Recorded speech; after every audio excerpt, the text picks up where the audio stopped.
Hello, എന്തൊക്കെയുണ്ട് എല്ലാവർക്കും?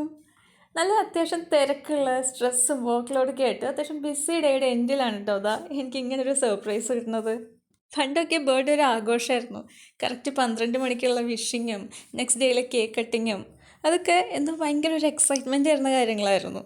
അതിനേക്കാൾ സന്തോഷമാണ് നെക്സ്റ്റ് ഡേ സ്കൂളിൽ കളർ ഡ്രസ്സ് ഇടുക, എല്ലാവർക്കും ചോക്ലേറ്റ് കൊടുക്കുക എന്നൊക്കെ പറയണത്. അങ്ങനെ എക്സൈറ്റ്മെൻറ്റോടെ കാത്തിരുന്ന് വരവേറ്റ് സെലിബ്രേറ്റ് ചെയ്ത ബർത്ത്ഡേയ്സ് ഇപ്പോൾ അൺഎക്സ്പെക്റ്റഡ് ആയിട്ട് നമുക്ക് വന്ന് സന്തോഷം തന്നു പോകുന്നൊരു വിസിറ്ററാണ്. ഓരോ ബർത്ത്ഡേയ്സും റിമൈൻഡേഴ്സാണ്. നമുക്ക് പ്രായം കൂടി വരികയാണ്, നമുക്ക് ചെയ്യാൻ ഒരുപാട് നല്ല കാര്യങ്ങളുണ്ട്. അതൊക്കെ ഇങ്ങനെയൊക്കെ ചെയ്യാമെന്ന് പ്ലാൻ ചെയ്യുക. എല്ലാവരോടും കൈൻഡായിട്ടിരിക്കുക, ഹാപ്പി ആയിട്ടിരിക്കുക, ആരും വെറുപ്പിക്കാതിരിക്കുക. മാക്സിമം കിട്ടുന്ന ഓരോ ദിവസവും എൻജോയ് ചെയ്ത് മുന്നോട്ടേക്ക് പോകാൻ ശ്രമിക്കുക. അപ്പോൾ അതാ നിങ്ങളോട് ഇങ്ങനെ സംസാരിക്കാൻ ഭാഗ്യം നിന്ന് പഠിച്ചവനോടും എന്നെ ഈ ലോകത്തേക്ക് ഇൻവൈറ്റ് ചെയ്ത് എൻ്റെ പേരൻസിനും ഒരുപാട് നന്ദി പറഞ്ഞ് ഇന്നത്തെ ഒരു വെറുപ്പിക്കൽ നമുക്ക് നിർത്താമല്ലേ. അപ്പോൾ നെക്സ്റ്റ് ഡേ ഒരു കുട്ടി വീഡിയോ ആയിട്ട് വരുന്നവരെല്ലാവർക്കും ബൈ.